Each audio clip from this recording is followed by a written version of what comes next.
What if the greatest writer in the English language was a fraud? What if the man we know as William Shakespeare was a front? A ghost? An illiterate actor from a backwater town who agreed to be the face of a literary conspiracy so vast, so dangerous, that its secret has been protected for over 400 years. This isn't some wild internet theory. This is a question that has haunted some of history's greatest minds. Mark Twain, Sigmund Freud, Helen Keller, Charlie Chaplin, and multiple U.S. Supreme Court justices have all looked at the evidence and come to the same terrifying conclusion. The man from Stratford-upon-Avon did not, and could not have written the plays. The official story, the one we're all taught in school, simply doesn't add up. And the evidence against him has been hiding in plain sight this whole time. When you see it, you will never be able to look at a play like Hamlet or Romeo and Juliet the same way again. The real story is far more shocking than any fiction he supposedly wrote. It's a story of secret societies, political espionage, and a hidden author whose life depended on remaining a ghost. So, who was the historical William Shakespeare? The paper trail is surprisingly clear, and it paints a picture not of a literary genius, but of a shrewd and sometimes ruthless businessman. We have records of him as a grain merchant who hoarded grain during a famine to drive up prices. We have records of him as a property investor buying up land and houses. We have records of him as a moneylender, suing his neighbors for small debts. We have his last will and testament, a meticulously detailed document that lists his property, his silver plates, his sword, and even famously leaves his wife his second-best bed. But here is the fatal flaw in the official story. In that entire detailed will, there is not a single mention of a book. Not one. No library, no manuscripts, no quartos of his own plays. Nothing. Think about that. The most celebrated writer in human history, a man whose vocabulary was double that of the average educated person of his time, apparently didn't own a single book. It's like a world-famous chef dying without owning a single knife. It makes no sense. The problem gets deeper. There is no record that William Shakespeare ever attended school. The free grammar school in Stratford existed, but the attendance records are lost. More damning, however, is the state of his family. His father, a glovemaker and one-time town mayor, signed documents with a mark. His mother was illiterate. His wife, Anne Hathaway, was illiterate. And most shockingly of all, his own children were illiterate. His daughter Judith, who lived to be 77 years old, could not write her own name, signing legal documents with a crude mark. Can we honestly believe that the man who wrote King Lear, a man who supposedly invented over 1,700 new words for our language, would fail to teach his own children how to read or write? The only surviving examples of Shakespeare's own handwriting are 6 shaky, almost illegible signatures on legal documents. They are so inconsistent that some experts have questioned whether he was even capable of writing his name with any fluency. This is the man we are told sat down and with a quill pen, composed the most complex, beautiful, and intellectually profound poetry the world has ever known. So if the man from Stratford was just a businessman with a famous name, then who was the true author? Who was the genius hiding behind the mask? This is the central question, the one that opens up a rabbit hole of Elizabethan intrigue.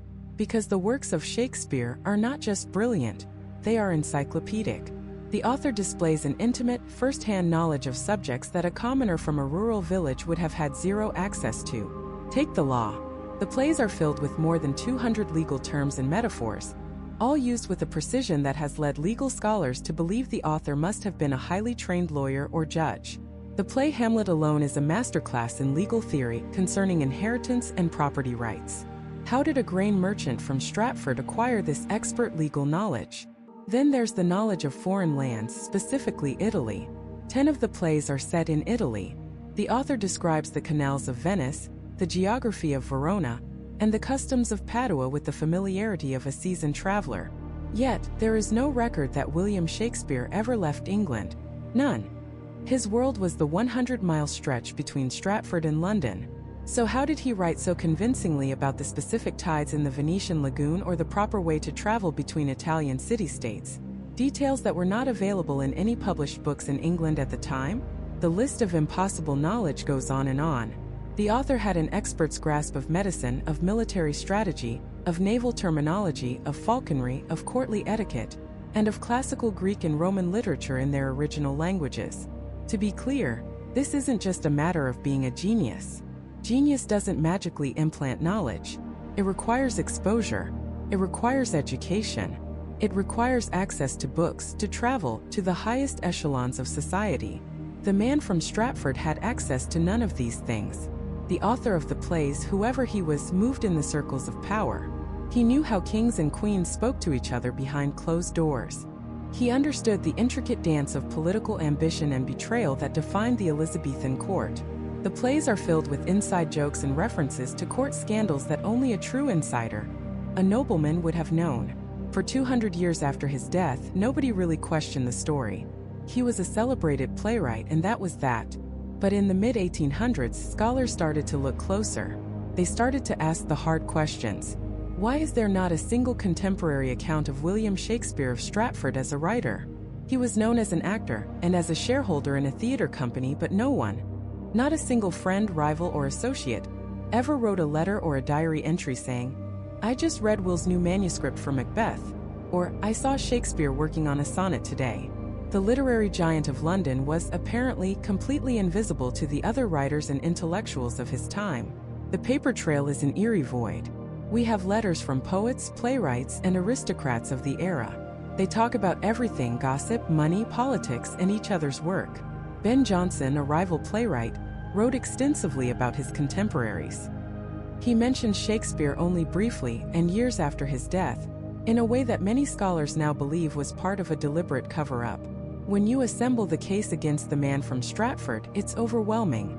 No record of education, an illiterate family, no books owned, no letters written, no manuscripts found, no contemporary accounts of him as an author, and a life story as a provincial businessman that directly contradicts the vast, aristocratic, and worldly knowledge displayed in the plays.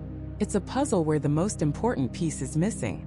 The official story requires us to believe in a miracle, that a man with no resources, no education, and no exposure to the wider world spontaneously developed the most profound intellect in history. But what if it wasn't a miracle? What if it was a plan? What if the name Shakespeare was a pseudonym?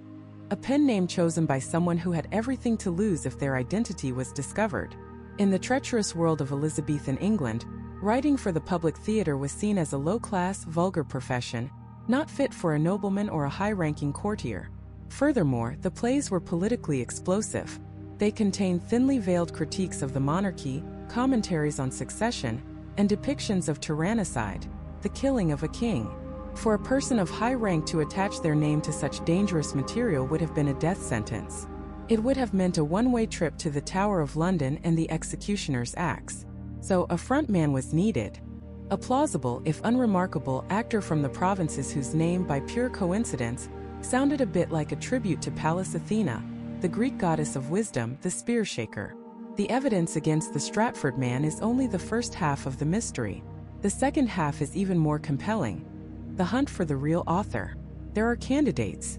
Brilliant, educated, well-traveled aristocrats whose lives and experiences align perfectly with the content of the plays. Men like Edward de Vere, the 17th Earl of Oxford, a tortured genius and court poet whose personal biography mirrors the plot of Hamlet almost exactly.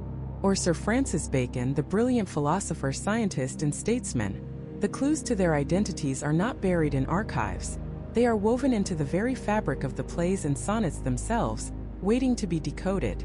The greatest literary mystery of all time isn't about if there was a conspiracy, but about who was behind it.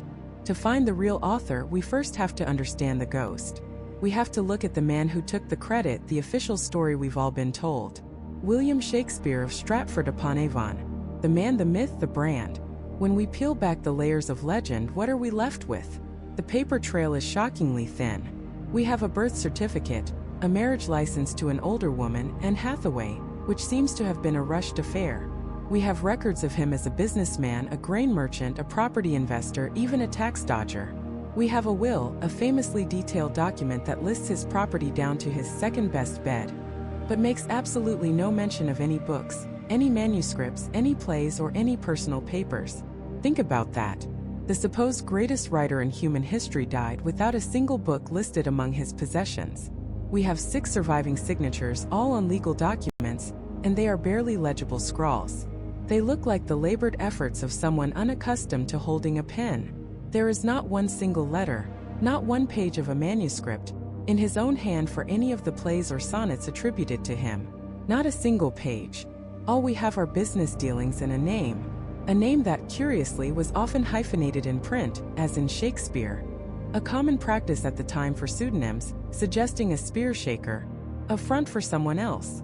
The man from Stratford seems to have had no significant education. He was the son of a glove maker. While his father was a town official for a time, there's no record William ever attended a university, or even the local grammar school. There's no evidence he ever left England, let alone traveled to Italy, where so many of the plays are set with an astonishing, almost first-hand familiarity of local geography and customs. Now, compare this phantom-like figure to the author of the works themselves. This author was an absolute master of the English language, with a vocabulary estimated at over 20,000 words, double that of the average educated person of his time. He didn't just use words, he invented them. He coined thousands of words and phrases we still use today. He was an expert in law, peppering his plays with legal terminology so precise it suggests formal legal training. He knew the intricate rules of courtly etiquette, the inside politics of the Elizabethan aristocracy. He had a deep, scholarly knowledge of classical Greek and Roman literature, often drawing from sources that weren't even translated into English yet. He understood military strategy, medicine, philosophy, music, and even niche aristocratic sports like falconry. How could a grain merchant from a rural backwater, with no recorded education, no library, and no travel experience, possess this encyclopedic, almost superhuman range of knowledge? This is the central problem. The disconnect between the life of the man and the content of the work is a chasm so wide that for centuries, people have refused to believe it can be bridged. They argue that genius alone cannot explain it. Genius must have material to work with. It needs education, experience, and exposure. The man from Stratford had none of these, yet the author of the plays had all of them in abundance. So, if William Shakespeare was a front, a convenient name attached to the plays, who was the real genius hiding behind the curtain? The search for the true author is a detective story 4 centuries in the making, and it begins with our first major suspect, a man who was, without question, the greatest mind of the Elizabethan age, Sir Francis Bacon. If you were to create a profile of the real author, a checklist of required skills and knowledge, Francis Bacon would tick every single box. He was a philosopher, a scientist, a lawyer, a cryptographer, a diplomat, and a statesman who rose to become Lord Chancellor of England, the highest legal office in the kingdom. His command of the English language was legendary. His knowledge of law wasn't just academic. He shaped the English legal system. His understanding of court politics wasn't theoretical. He lived and breathed it, navigating its treacherous currents his entire life. He was a polymath, a true Renaissance man whose intellect was so vast, some contemporaries quite literally believed he knew everything. The Baconian theory, as it's called, proposes that a man of Bacon's immense social standing and political ambition could never have openly admitted to writing for the public stage.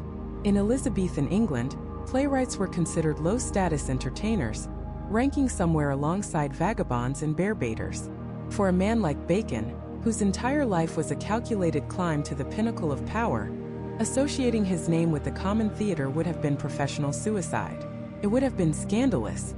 So the theory goes he hired an actor, a businessman from Stratford named William Shakespeare, to be his frontman, to put a face to the plays while he remained safely in the shadows.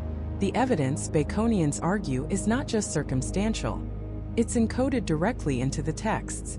In the late 19th century, a wave of researchers, led by figures like Ignatius Donnelly, claimed to have discovered complex ciphers hidden within the first folio of Shakespeare's plays.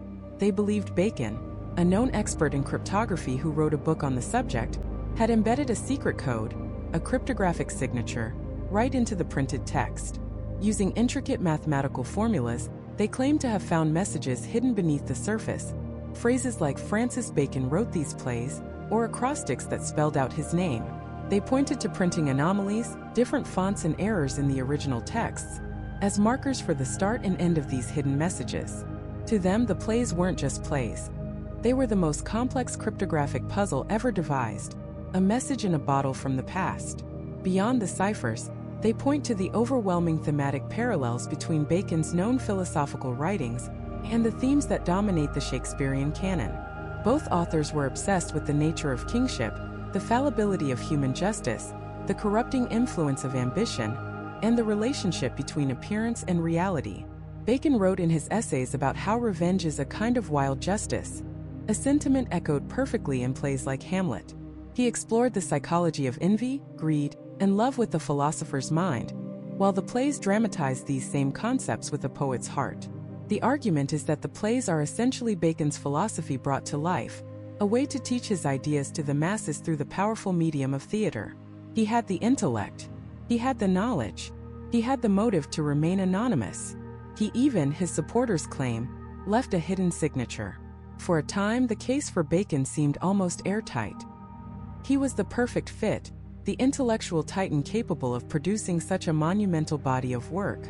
It was a clean, elegant solution to an otherwise baffling mystery. But as compelling as the case for Bacon seems, there's a problem. A big one. The poetry. Bacon's known writing is brilliant, but it's often dry, academic, and relentlessly logical. It's the work of a supreme intellect, but it lacks the fiery, soul-stirring passion that defines Shakespearean verse. Could the man who wrote the methodical, prose-heavy New Atlantis truly be the same soul behind the desperate, soaring passion of Romeo and Juliet, or the profound, heart-wrenching despair of King Lear? The voice just doesn't seem to match. The head fits, but the heart is missing, and that disconnect led investigators down another path, searching for a candidate who didn't just have the knowledge, but also had the soul of a poet. They were looking for a man who lived and breathed the world of drama, danger, and courtly intrigue. And they found him. A man who was a celebrated poet and playwright in his own right, before he was supposedly murdered in a tavern brawl, vanishing from the literary scene just as William Shakespeare was about to emerge. His name was Christopher Marlowe, and to a growing number of scholars and sleuths, he is the single most compelling candidate for the man we call Shakespeare. To understand why, you have to understand who Marlowe was. He wasn't just another writer. He was the supernova of the Elizabethan stage. Born in the same year as Shakespeare, 1564, but his trajectory was vertical. He went to Cambridge University on a scholarship, a place the man from Stratford never saw. While there, he was recruited into the Queen's Secret Service, becoming a spy for one of the most powerful and feared men in England, Sir Francis Walsingham. Marlowe was a genius, but he was also a rebel, a brawler, a blasphemer, and a man who, in a deeply religious and intolerant age, was a rumored atheist. He was dangerous, and so was his writing. His plays, like Dr. Faustus and Tamburlaine the Great, were colossal hits. They were filled with towering passions, intellectual ambition, and a new kind of poetry for the stage. He took the clunky rhyming verse of the time and perfected what we now call blank verse, the unrhymed rhythmic iambic pentameter that would become the signature sound of Shakespeare. In fact, before 1593, Marlowe was the undisputed king of the London stage. Shakespeare was, at best, a minor emerging talent. Then came May 30th, 1593. The official story is this: Marlowe spent the day in a boarding house in Deptford, just outside London, with three other men, Ingram Fraser, Nicholas Skeers, and Robert Poley. After a long day of food and drink, an argument broke out over the bill, the reckoning. Marlowe supposedly grabbed Fraser's dagger from his belt. In the struggle, Marlowe was stabbed just above his right eye, a fatal wound that killed him instantly. He was buried 2 days later in an unmarked grave. Case closed. A tragic end for a brilliant but hot-headed young poet. But look closer at that story. Look closer at the men in that room. They weren't just drinking buddies. Every single one of them was a con man, a liar and a spy deeply enmeshed in the world of espionage. Robert Poley was one of the government's most trusted secret agents. Ingram Fraser, the supposed killer, was the servant and financial agent of Marlowe's own patron, Thomas Walsingham. These were professional liars and killers, not random thugs arguing over a bar tab. And the coroner who ruled the death self-defense? He owed his position to the Queen herself. The whole thing smells less like a tragic accident and more like a carefully staged operation. But why? Why fake a death? Because Christopher Marlowe's life was about to end anyway, just in a much more gruesome fashion. Days before the incident in Deptford, Marlowe's former roommate had been arrested and tortured. Under duress, he implicated Marlowe in heresy and atheism, claiming Marlowe had said Jesus was a fraud and that he had a right to coin his own money. A warrant was issued for Marlowe's arrest.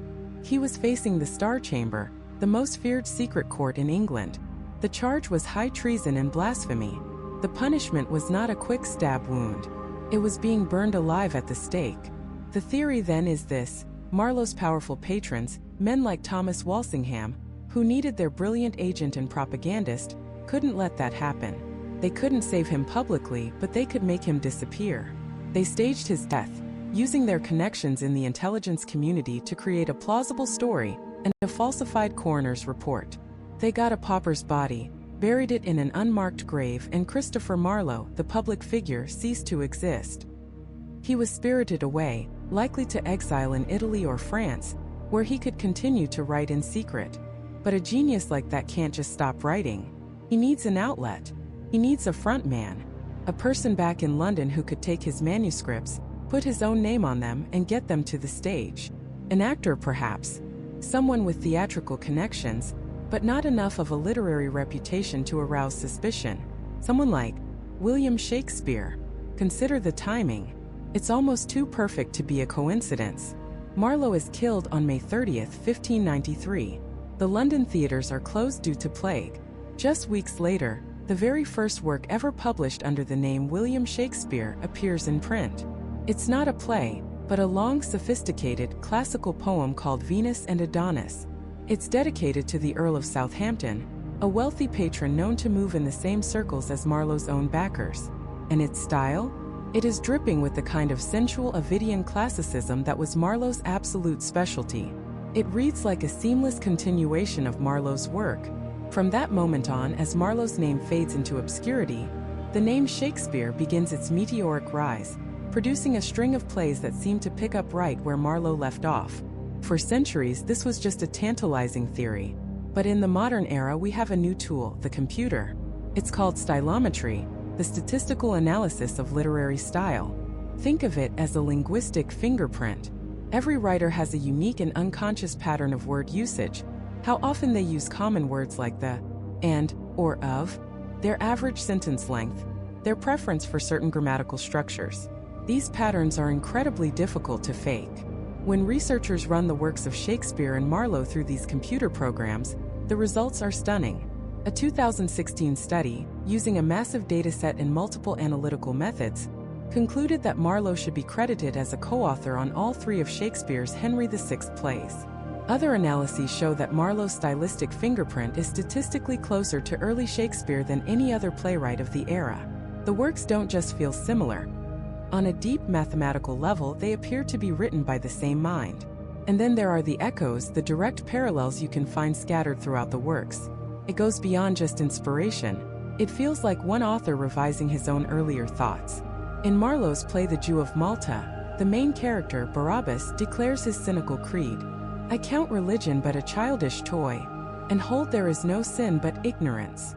Years later, in Shakespeare's The Merchant of Venice, a play that feels like a more mature and complex retelling of Marlowe's story, the villainous Shylock seems to echo that same sentiment, but with a different target. In Marlowe's Edward II, a weak king laments his fate, crying out, "Inhuman creatures, nursed with tiger's milk, why gaze you on me, and with solemn looks?" In Shakespeare's Richard II, another play about a deposed king, we hear an almost identical cry: "From forth the kennel of thy womb hath crept a hellhound that doth hunt us all to death." And perhaps most famously, a line from Marlowe's poem Hero and Leander: "Whoever loved that loved not at first sight?" Is it a coincidence that Shakespeare quotes that exact line word for word in his play As You Like It, even attributing it to Dead Shepherd, a common nickname for Marlowe? The evidence piles up: the suspicious death, the perfect motive to fake it, the uncanny timing of Shakespeare's emergence, the stylistic fingerprints identified by computers, the direct textual echoes. It paints a picture of a grand deception, a literary conspiracy where a condemned genius continued his life's work from the shadows, funneling his masterpieces through an unremarkable actor from Stratford-upon-Avon. Of course, there is one giant glaring problem with all of this. If Christopher Marlowe lived past 1593, where did he go? How could the most famous writer of the age live in secret exile for another 20 years, writing play after play, without a single letter, a single witness, a single shred of concrete proof of his survival ever surfacing. Seems impossible. Unless, of course, he was leaving clues. What if he wasn't just writing the plays but embedding his own story, his own survival, into the very fabric of the text itself?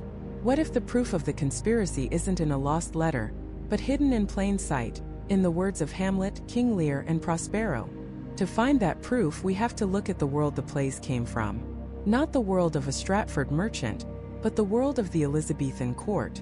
A world of intrigue, danger, and secrets. And at the center of that world was a man who fits the author's profile almost too perfectly. His name was Edward de Vere, the 17th Earl of Oxford. If this is the first time you're hearing his name, buckle up. Because to Oxfordians, the people who believe he was the true author, this isn't just a theory. It's the key that unlocks everything. Edward de Vere was everything William Shakespeare of Stratford was not. He was a high-ranking aristocrat, a court insider, educated by the finest tutors in England. He was a celebrated poet and playwright in his own right. His early works praised for their genius, before his name mysteriously vanished from the literary record. He was a patron of acting troupes. He traveled extensively throughout Europe, especially to Italy, the setting for more than a dozen of Shakespeare's plays. He was a man described as brilliant, mercurial, and haunted. He lived a life that was, in itself, a Shakespearean drama, filled with passion, betrayal, and tragedy. So why would a man like this hide his greatest achievements? The answer lies in the rigid, almost suffocating social code of the Elizabethan aristocracy. For a nobleman like the Earl of Oxford, writing for the public stage was the equivalent of a modern-day billionaire starting an OnlyFans. It was commercial.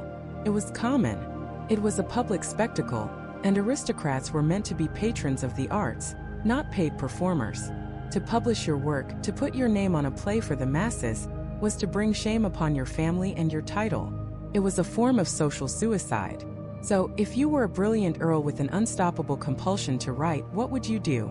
You'd find a frontman, an actor from the countryside with a similar-sounding name, someone who could cash the checks and take the credit, leaving you free to write in the shadows.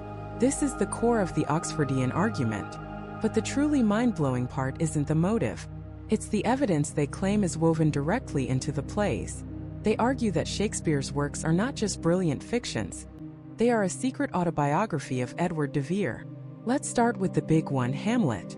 For centuries, scholars have called Hamlet the most personal and psychologically complex of the plays, as if the author was bleeding onto the page.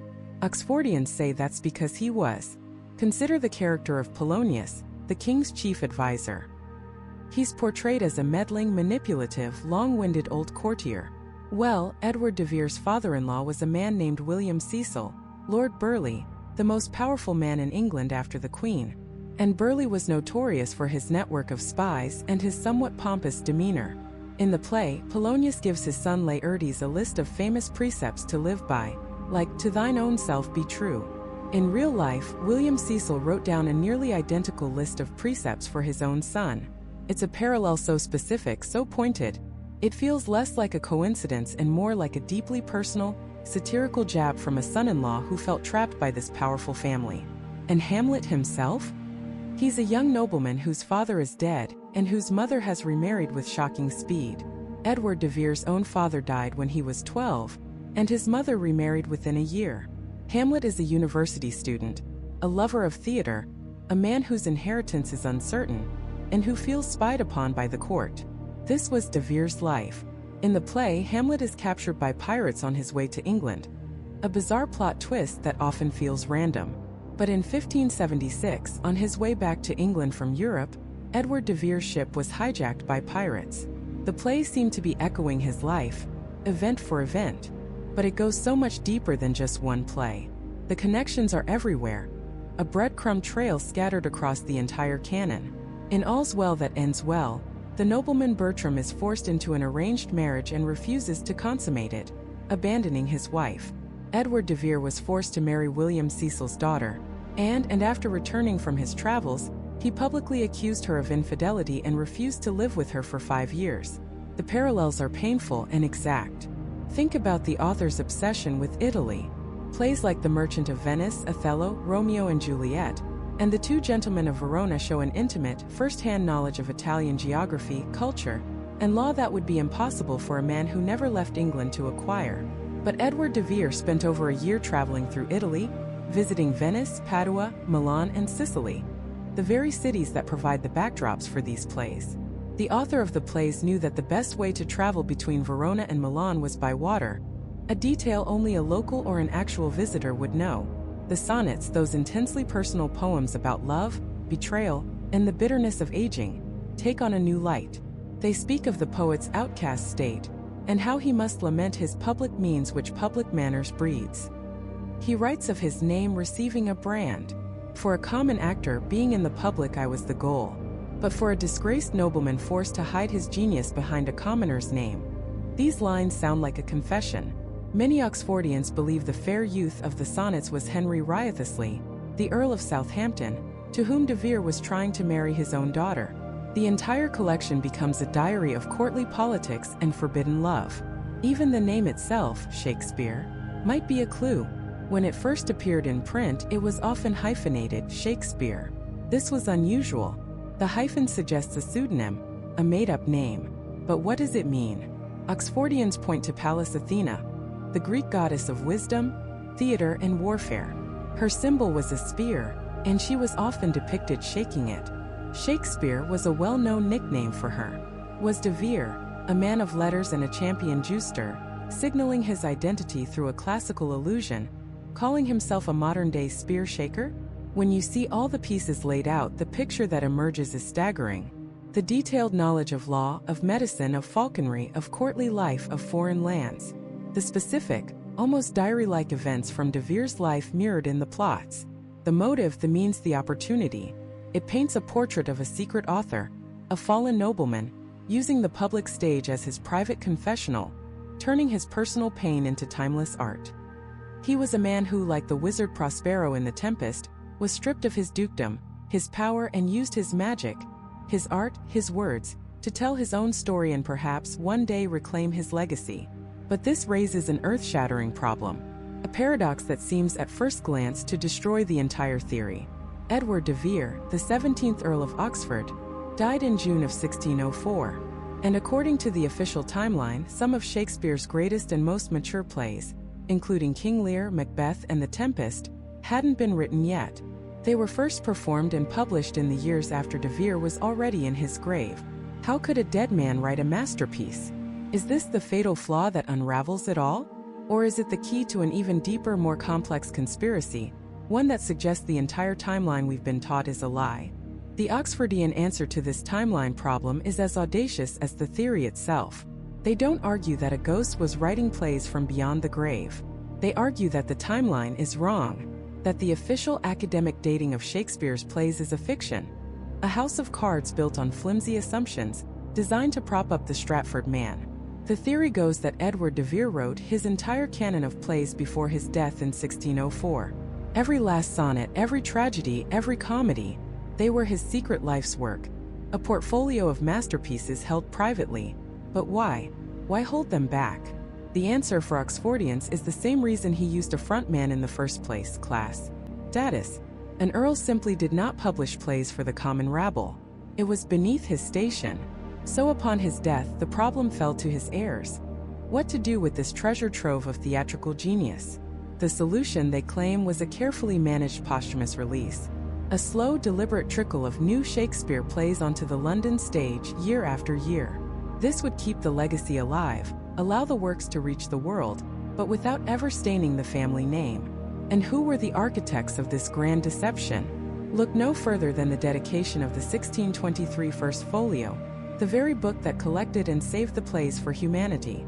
It's dedicated to the most noble and incomparable pair of brethren, William Herbert, Earl of Pembroke, and his brother Philip Herbert, Earl of Montgomery. Orthodox scholars say they were simply patrons of the acting company. But Oxfordians point to a stunning connection. Both of these powerful men were de Vere's sons-in-law. They had married his daughters. Suddenly, the dedication isn't just a polite thank you to a couple of rich benefactors. It's a family affair, a private coded message. The sons-in-law, safeguarding the dangerous, brilliant, and now deceased father-in-law's secret legacy, presenting his life's work to the world under the safe cover of the Shakespeare brand name. It reframes the entire first folio not as a memorial to a dead actor, but as the final triumphant execution of an aristocratic conspiracy. This theory elegantly solves the timeline problem. The plays weren't written after 1604. They were just released after 1604. But this solution creates an even bigger, more glaring problem. It's one thing to say the general dating of plays is fuzzy. It's another thing to ignore cold, hard historical fact. Let's talk about The Tempest. Most scholars confidently date this play to 1610 or 1611. Why? Because it contains incredibly specific details that seem to be lifted directly from eyewitness accounts of a real-life shipwreck. In 1609, a ship called the Sea Venture, heading for the new colony of Jamestown, was wrecked in a hurricane on the shores of Bermuda, an island previously known as the Isle of Devils. The harrowing survival story of its crew was a sensation back in London. The play The Tempest features a shipwreck on a magical island, themes of colonization, and language that mirrors the published accounts of the Sea Venture disaster. How could Edward de Vere, who died in 1604, have written a play based on a news story from 1609? This is the rock that sinks the Oxfordian ship for many people. Seems like an open and shut case. Prophecy, a dead man writing about current events. Oxfordians, however, have a countermove. They argue that the Sea Venture wasn't the only shipwreck story in the Renaissance. They claim de Vere based the play on earlier accounts of shipwrecks, and the similarities to the 1609 incident are just a coincidence, a case of life imitating art. Others suggest a more complex answer, that the original de Vere version of the play was written before 1604, and then lightly revised by another author after his death to insert the trendy, topical Bermuda references. But that opens a whole new can of worms. If the plays were revised, who did it? How much was changed? Does that person then become a co-author? The conspiracy grows ever more complex. And it's here, in this tangle of posthumous plots and impossible timelines, that we turn to the other heavyweight contender. A man so brilliant, so influential, so intellectually vast that for many, he is the only person who could have written these works. A man who was not a reclusive, disgraced earl, but a public intellectual, a philosopher, a scientist, and one of the most powerful men in all of England. His name was Sir Francis Bacon. The case for Bacon is completely different. It isn't about matching personal life events to plot points. It's about intellectual firepower in a grand secret mission. Bacon was a polymath, a true Renaissance man. He's credited with developing the scientific method. He wrote extensively on law, history, philosophy, and politics. His command of the English language was, by any measure, equal to Shakespeare's. The question Baconians ask is this: is it more likely that two men of such supreme, once-in-a-generation genius were living in the same city at the same time? Or is it more likely that they were, in fact, the same man? For Baconians, the plays weren't just entertainment. They were a tool. They were part of Bacon's ambitious, lifelong project he called the Great Instauration, a plan to completely revolutionize all human knowledge and understanding. He believed that art, and specifically theater, could be used to teach complex moral and philosophical lessons to the masses. The plays were allegories, packed with hidden wisdom about science, ethics, and statecraft. They were designed to rewire the brains of the English people, to prepare them for a new age of enlightenment. And why the secrecy? Why use the pseudonym Shakespeare? Because Bacon was a high-ranking court official, eventually rising to Lord Chancellor of England. His philosophical ideas were radical, even dangerous.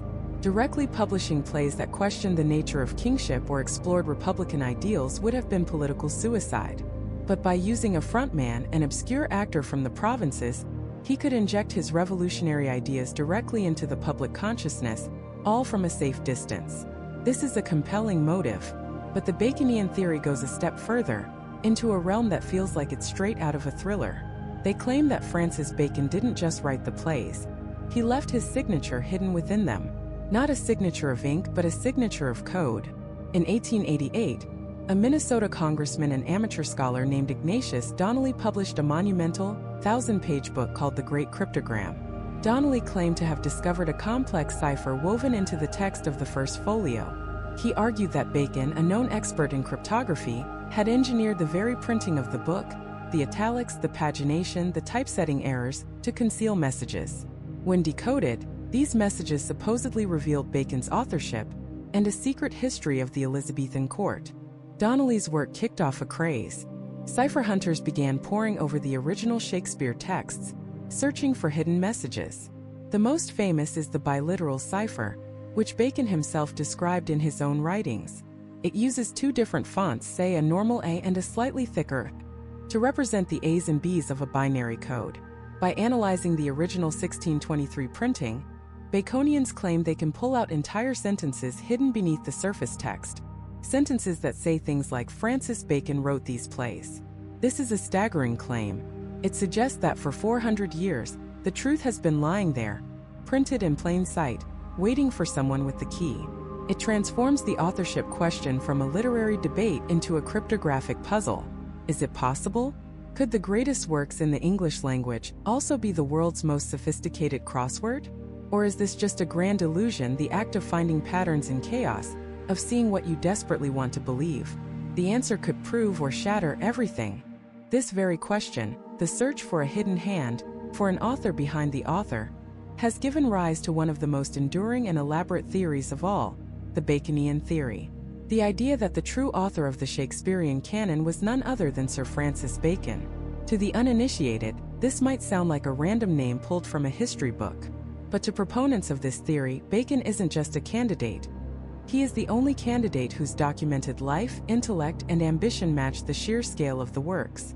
Forget the grain dealer from Stratford for a moment and consider the man who was, by any measure, one of the most brilliant minds of the Elizabethan and Jacobean eras.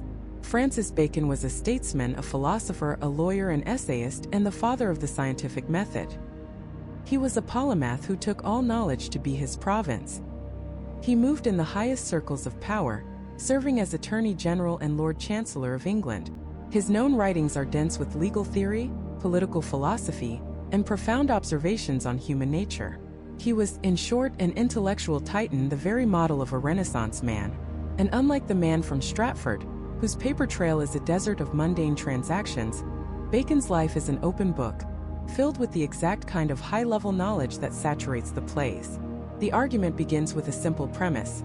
How could a man with a grammar school education and no record of travel, legal training, or courtly experience write with such breathtaking authority about the law in The Merchant of Venice, about Italian court life in Romeo and Juliet, or about the psychological torment of kingship in Macbeth and King Lear?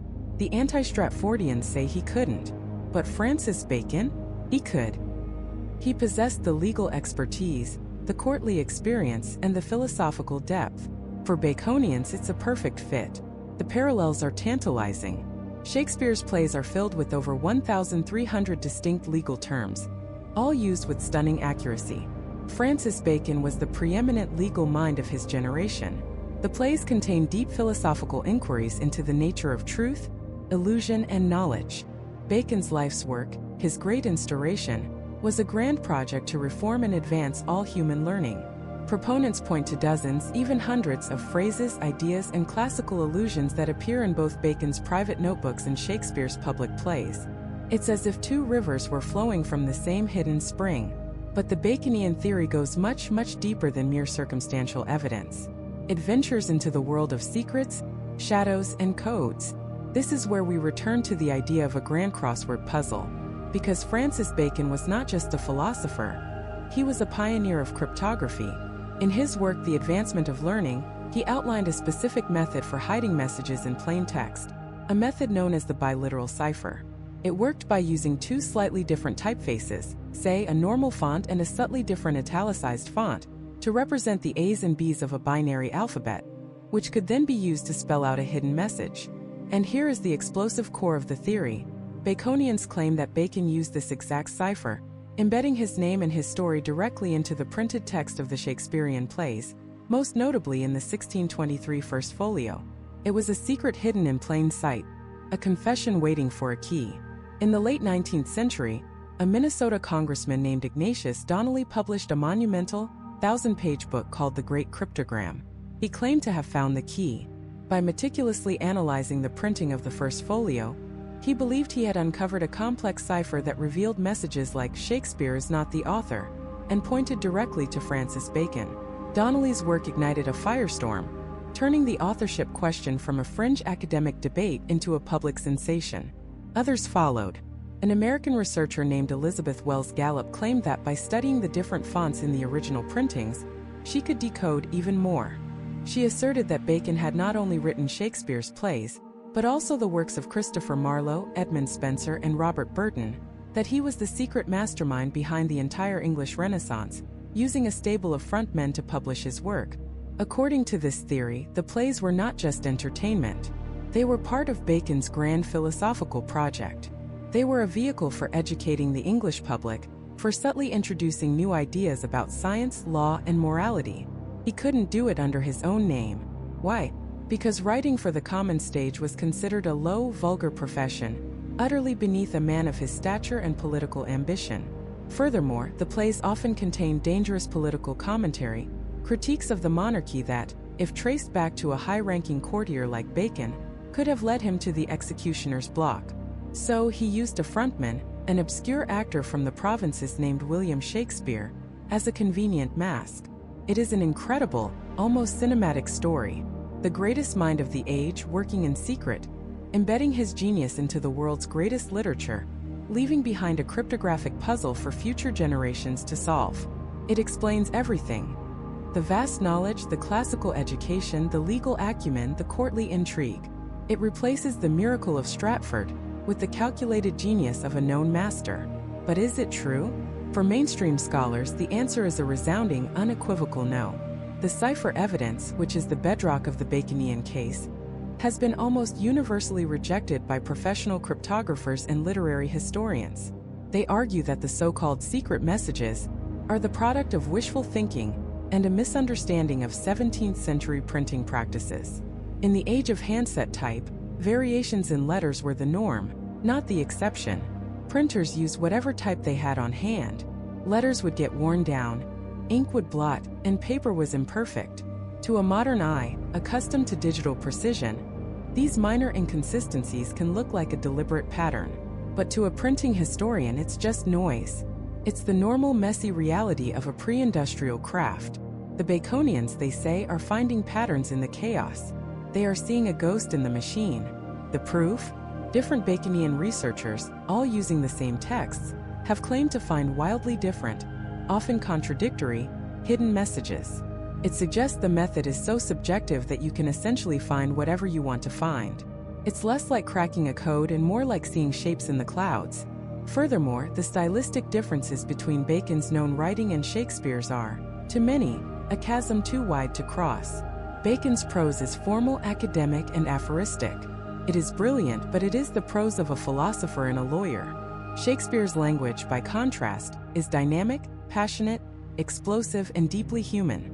It is the language of a poet. Could the same mind, the same soul, have produced both the dense legal arguments of Novum Organum and the heartbreaking poetry of Juliet on her balcony? Stratfordians argue it's simply impossible. The voices are too different, the artistic sensibilities too far apart. So we are left with a fascinating divide. On one side, a candidate of unparalleled genius, with a plausible motive and a tantalizing, if highly contested, trail of cryptographic clues. On the other, a mountain of scholarly skepticism that dismisses the entire theory as a grand, intricate fantasy, a delusion born from the refusal to believe that transcendent genius could spring from a humble background. The case for Bacon forces us to ask a fundamental question. What is more likely? That a glovemaker's son from a provincial town became the greatest writer in history by a sheer, inexplicable miracle of genius? Or that one of the most brilliant men who ever lived executed a secret, multi-decade literary project and hid his name in the very fabric of the text? And if the ciphers are indeed a fantasy, if Bacon is not our man, does the entire anti-Stratfordian argument collapse? Or was there another candidate with the education, the courtly access, and the poetic soul, whose own life story reads like a lost Shakespearean tragedy? Someone whose biography aligns so perfectly with the plays that many believe the case is, quite simply, closed. His name was Edward de Vere, the 17th Earl of Oxford, and to his supporters, he isn't just a candidate. He is the only person who could have possibly been Shakespeare. Born into the highest echelons of the English aristocracy, de Vere was a ward of the state after his father's death, raised in the home of Queen Elizabeth's most powerful advisor, William Cecil. This wasn't just a privileged upbringing. It was a front-row seat to the ruthless, backstabbing, and elegant world of the Tudor court. He received a world-class education, earning degrees from both Cambridge and Oxford. He studied law at Gray's Inn, one of the exact same law schools mentioned in the plays. He was a champion juster, a courtier, a patron of the arts, and most importantly, he was known in his own time as a brilliant poet and playwright. His contemporaries praised his comedies, though tragically, none of them survive today under his own name. The Stratford man's biography is a desert. Edward de Vere's is an ocean of parallels to the plays. And it all starts with the greatest play ever written, Hamlet. For Oxfordians, Hamlet isn't just a work of fiction. It's a thinly veiled autobiography of Edward de Vere's own family trauma. Consider the character of Polonius, the pompous, scheming advisor to the king. He's long been identified by scholars as a caricature of a real person. William Cecil, Lord Burleigh, the most powerful man in England. And who was William Cecil? He was Edward de Vere's guardian and later, his father-in-law. Cecil famously wrote a list of precepts or rules for his son to live by, a list that bears an uncanny resemblance to the long-winded advice Polonius gives his son, Laertes. Neither a borrower nor a lender be, to thine own self be true. It's almost a direct parody. And what of Polonius's daughter Ophelia? She is the love interest Hamlet is forced to reject, driving her to madness and a tragic death. De Vere was married to William Cecil's daughter, Anne Cecil. It was a deeply unhappy marriage. After returning from a long trip abroad, De Vere cruelly rejected Anne, suspecting her of infidelity and believing their newborn child wasn't his. For 5 years he refused to see her, a public and humiliating scandal that mirrors Hamlet's brutal rejection of Ophelia. The parallels keep coming. In the play, Hamlet's ship is attacked by pirates on his way to England, a bizarre and seemingly random plot device. But in 1576, on his way back to England from France, Edward de Vere's ship was attacked by actual pirates. He was captured, stripped of all his belongings, and left on the shores of England. It's a detail so specific, so strange, it feels less like an invention and more like a memory. Even the central conflict, a young nobleman at a corrupt court, mourning a father and despising a new stepfather, resonates with de Vere's life. After his father died under mysterious circumstances, his mother quickly remarried, a move that deeply unsettled the young earl. Hamlet is a story of court intrigue, betrayal, and revenge, told from the inside. It's a world Edward de Vere knew like the back of his hand. The Stratford man, on the other hand, would have known it only through gossip and rumor. Then there are the plays set in Italy. 10 of Shakespeare's plays are set there, and they are filled with such authentic, specific details about Italian geography, law, and culture that they feel written by an eyewitness. The author knew about the specific ferry, the Trinect, that connected Venice to the mainland. He knew the precise legal customs of Venice and Padua. He knew the names of obscure Italian families. How? William of Stratford never left England. His world was London and the countryside. But Edward de Vere? He spent over a year on a grand tour of Europe, with the majority of his time spent in Italy. He lived in Venice. He visited Padua, Verona, Milan, Florence, and Sicily, the very settings of The Merchant of Venice, Othello, The Taming of the Shrew, and Much Ado About Nothing. He didn't just read about Italy in a book. He walked its streets, sailed its canals, and breathed its air. He was there. This first-hand knowledge would effortlessly explain the stunning realism of the Italian plays, a realism that has baffled scholars for centuries when attributed to a man who never crossed the English Channel. The connections are relentless. In All's Well That Ends Well, the nobleman Bertram abandons his new wife, travels to Italy, and vows never to consummate the marriage, a story that directly echoes de Vere's own abandonment of Anne Cecil. The sonnets, those intensely personal poems about love, shame, and aging, also map perfectly onto de Vere's life. Sonnet 125 speaks of carrying the canopy for a monarch, an honor de Vere performed for Queen Elizabeth. The poet describes himself as lame, and in disgrace with fortune and men's eyes. De Vere was wounded in the leg during a duel, making him lame, and his life was a roller coaster of royal favor and public disgrace, including a stint locked away in the Tower of London. The sonnets tell the story of an older poet urging a beautiful young nobleman, the fair youth, to marry and have children. For Oxfordians, this is no mystery. The fair youth is Henry Wriothesley, the Earl of Southampton. and who was trying to convince Southampton to marry his daughter in the early 1590s, the exact time the sonnets were likely written. Edward de Vere.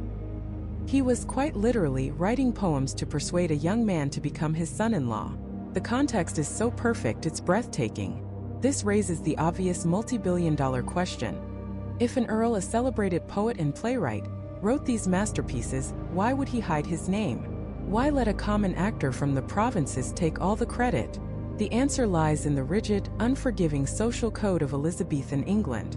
For a high-born nobleman like the Earl of Oxford, writing for the public stage was not a respectable profession. It was a trade. It was commerce. Courtiers wrote poetry for private circulation among their peers. It was a mark of a sophisticated man. But to write for the grimy, plague-ridden public theaters, to be paid for your words like a common merchant, that was a source of deep social shame. It was a phenomenon known as the stigma of print. To publish was to compromise one's noble standing. But there was an even more compelling reason for secrecy: mortal danger. The plays of Shakespeare are not just timeless romances and comedies. They are deeply political.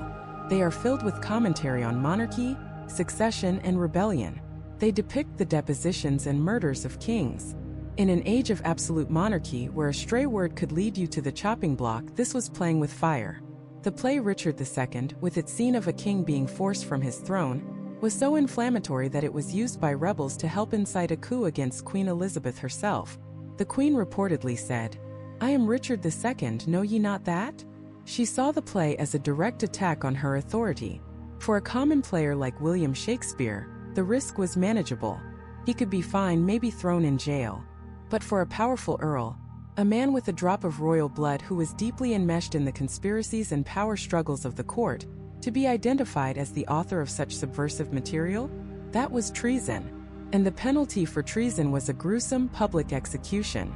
The anonymity wasn't an act of modesty. It was an act of survival.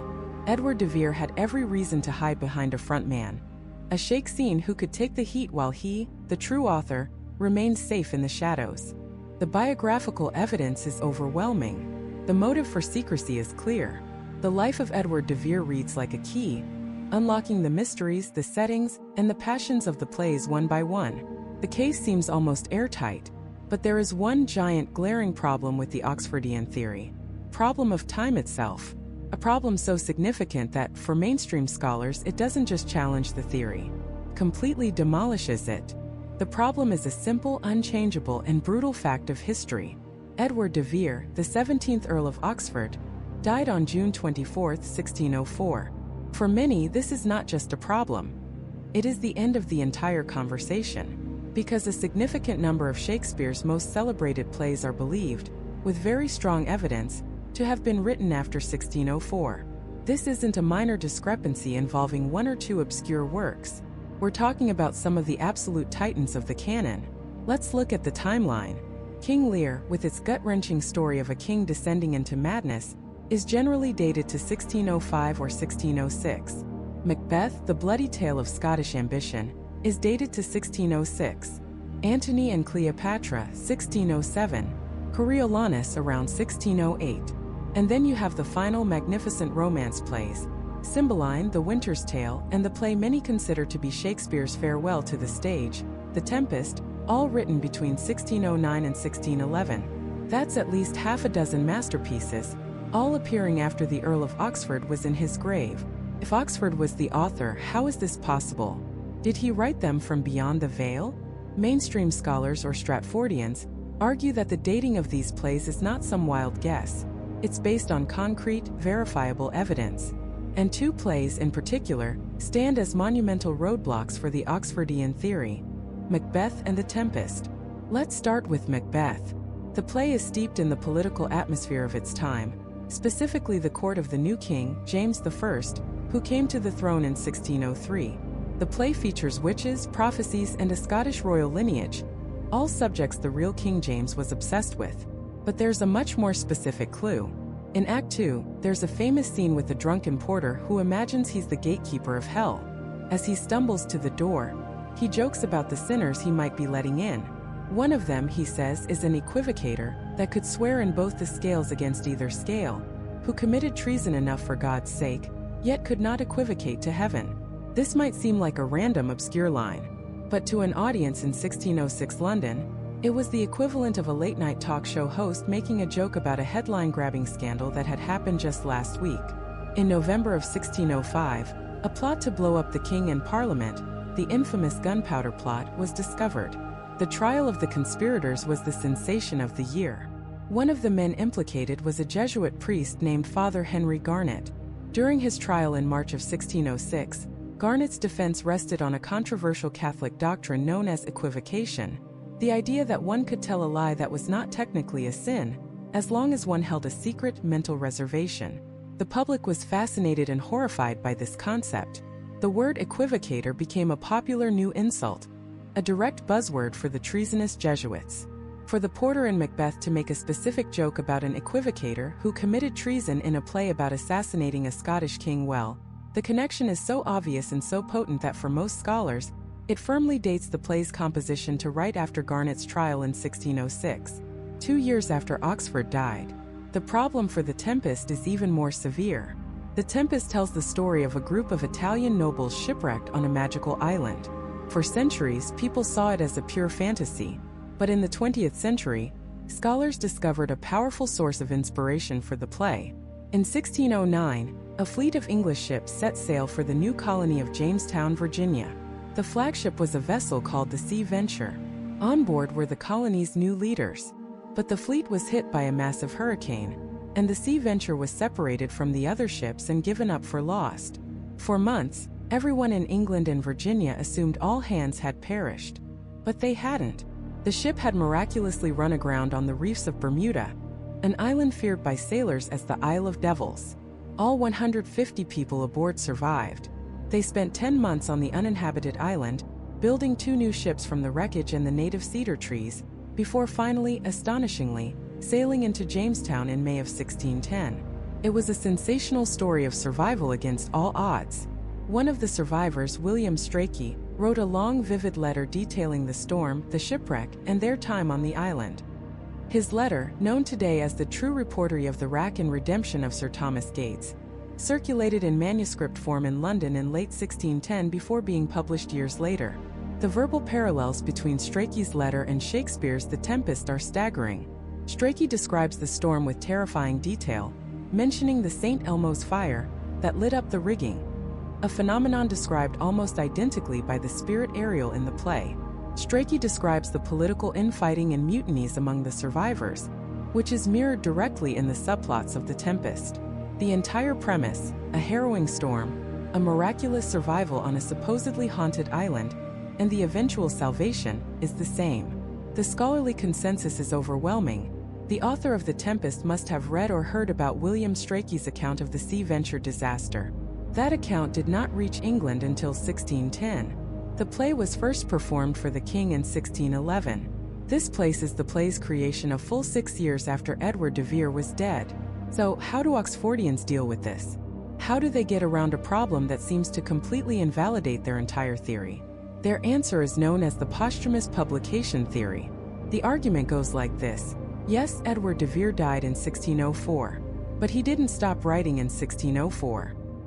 He had been writing plays his entire life, and by the time he died, he had completed the entire Shakespearean canon. He left behind a portfolio of finished manuscripts, plays in a drawer essentially. After his death, a conspiracy, likely involving his family and other literary figures, decided to release these plays slowly over the next decade, using the actor William Shakespeare as a frontman to protect the late Earl's reputation. Under this theory, plays like King Lear and Macbeth were not written in 1606. They were written years earlier by Oxford and just happened to be released then. But what about the topical references? The equivocator joke in Macbeth? The Sea Venture shipwreck in The Tempest? Here the theory requires another layer. Oxfordians argue that these references are either A, misinterpreted, or B, were inserted later. They suggest that the original, pure Oxfordian versions of the plays were written before 1604, and then someone, maybe the frontman Shakespeare, maybe another editor, came along and updated the scripts with a few timely jokes and references to make them more palatable to a contemporary audience. They argue that shipwreck stories were common, and that The Tempest could have been based on any number of earlier accounts, and that the parallels to the sea venture are just a coincidence. They claim the equivocator line could refer to any number of earlier political scandals, not specifically the gunpowder plot. To mainstream scholars, this line of reasoning is a classic case of special pleading. It starts with the conclusion Oxford wrote the plays, and then forces the evidence to fit, no matter how much twisting and turning is required. You have to invent a conspiracy of posthumous publication, then you have to invent a second conspiracy of an unknown editor who updated the plays, all to get around a very straightforward set of historical facts. It violates the principle of Occam's razor. The simplest explanation is most likely the correct one. What's simpler?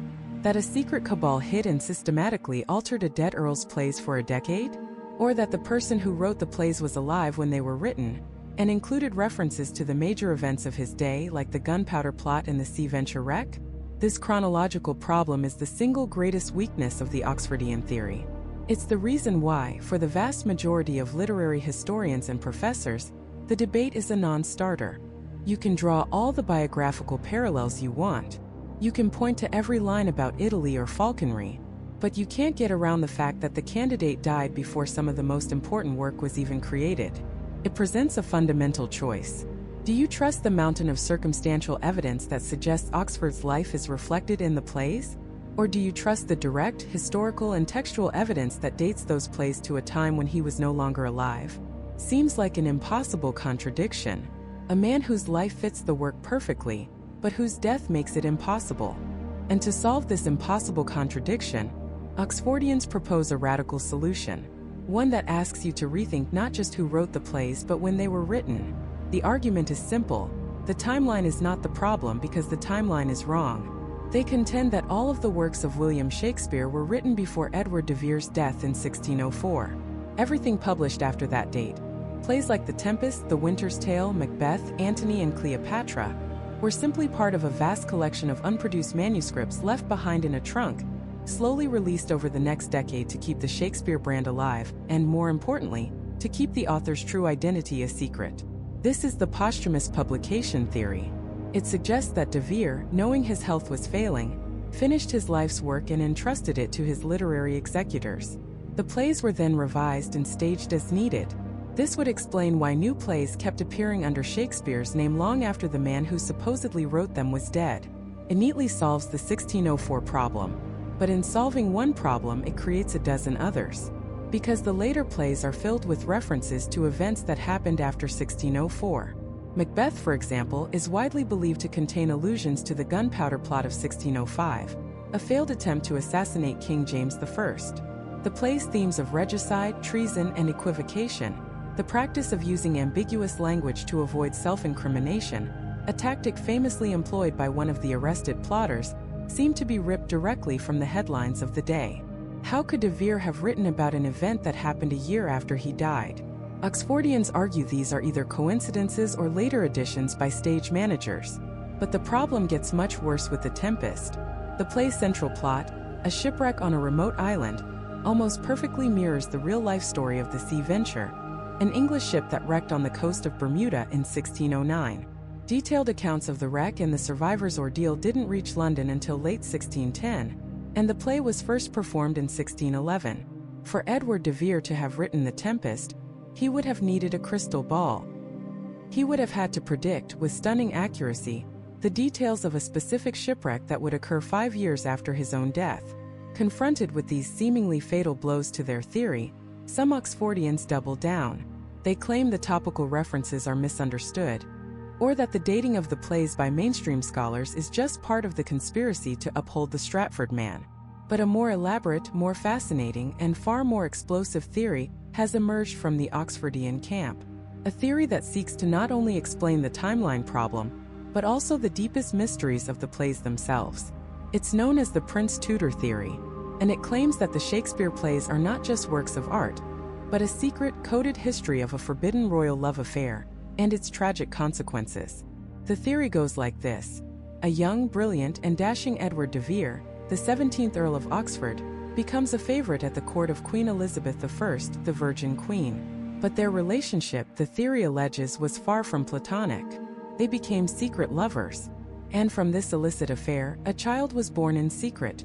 A boy named Henry Wriothesley, who would later become the third Earl of Southampton. According to this theory, Southampton, the very same man to whom Shakespeare's first poems were dedicated, was the secret son of Queen Elizabeth and Edward de Vere. He was a prince of the Tudor line, hidden in plain sight. This single radical claim reframes the entire Shakespearean canon.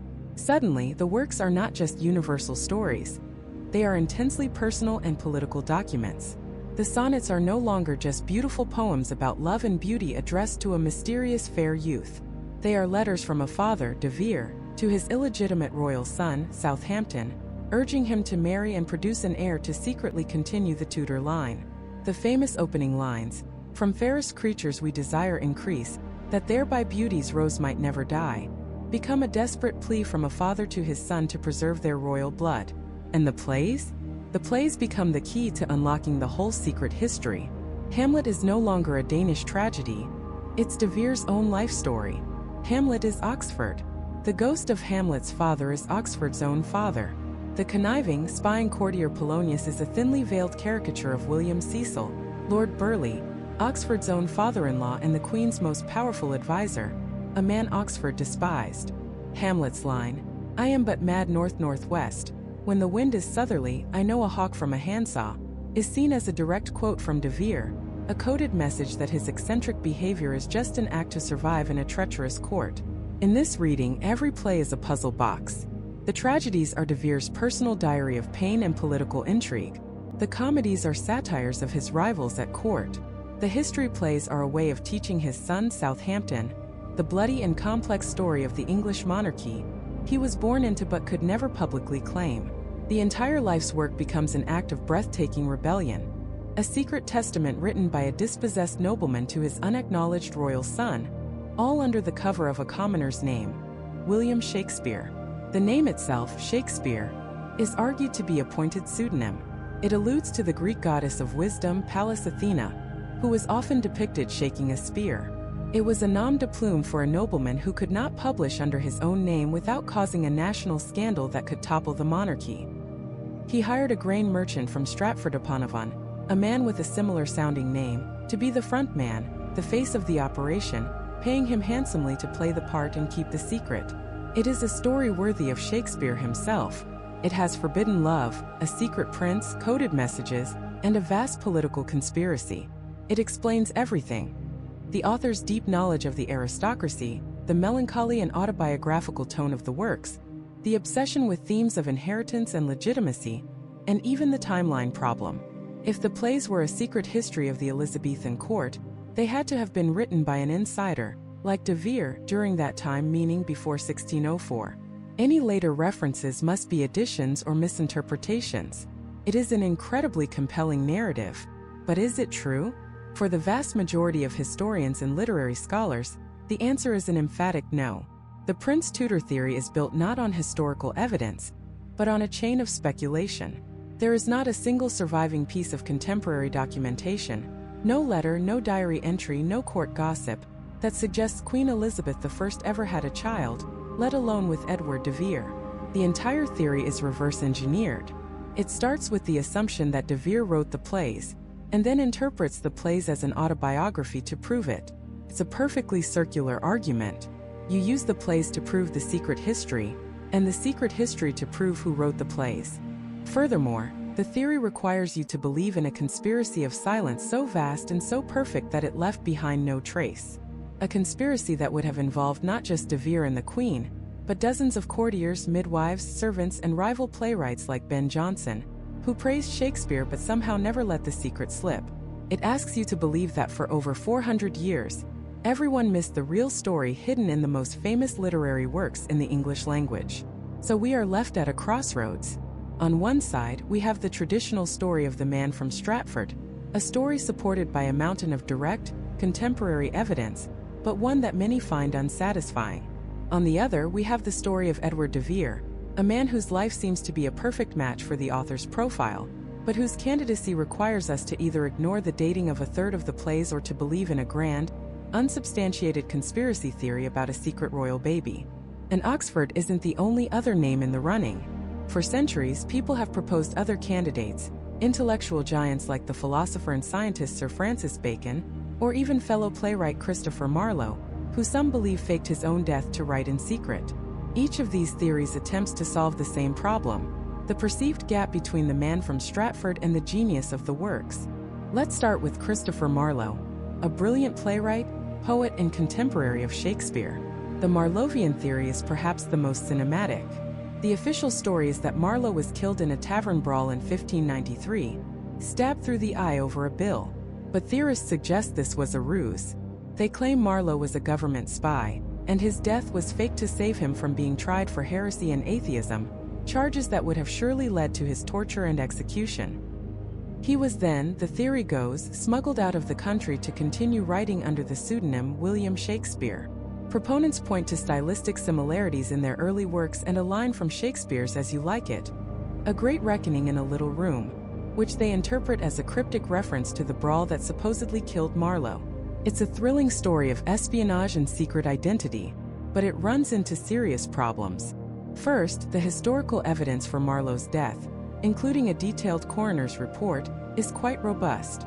Faking a death and fooling a coroner in Elizabethan England would have been an incredibly complex and risky operation. Second, while there are similarities between early Shakespeare and Marlowe, that's to be expected. They were contemporaries influencing each other in the hotbed of London theatre. More importantly, Shakespeare's style evolved dramatically over the next 2 decades, long after Marlowe was dead. He developed a psychological depth, a complexity of character, and a mastery of language that went far beyond Marlowe's mighty line.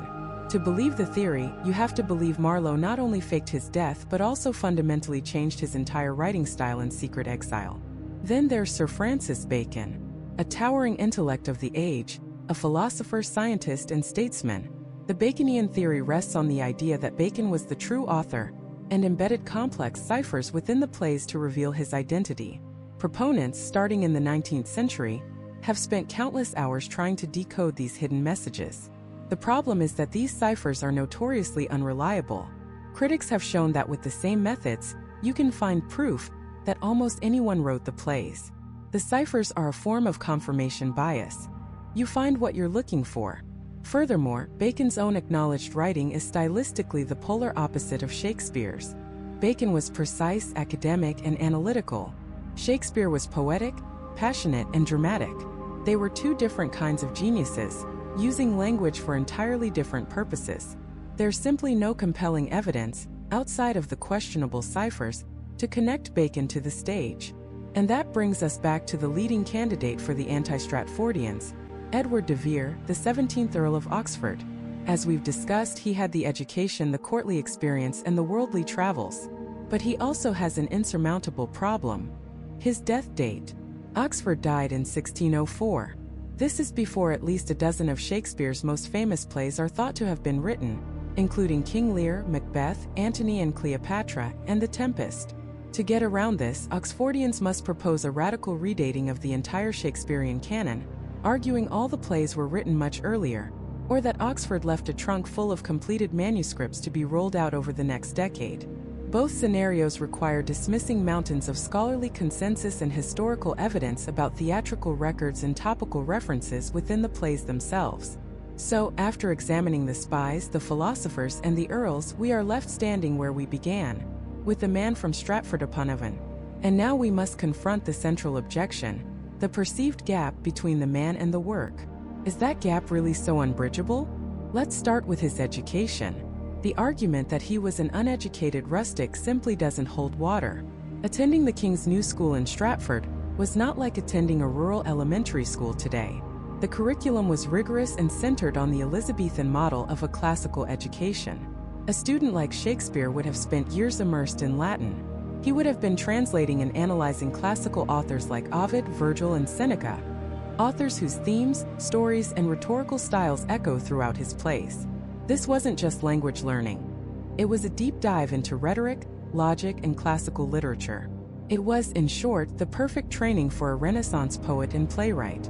He didn't need a university degree from Cambridge or Oxford, because his grammar school education provided the specific classical foundation upon which his genius was built. What about the so-called lost years and the lack of records? The complaint that we don't know enough about his life is an anachronism. We are projecting our modern obsession with celebrity biography onto a 16th century commoner.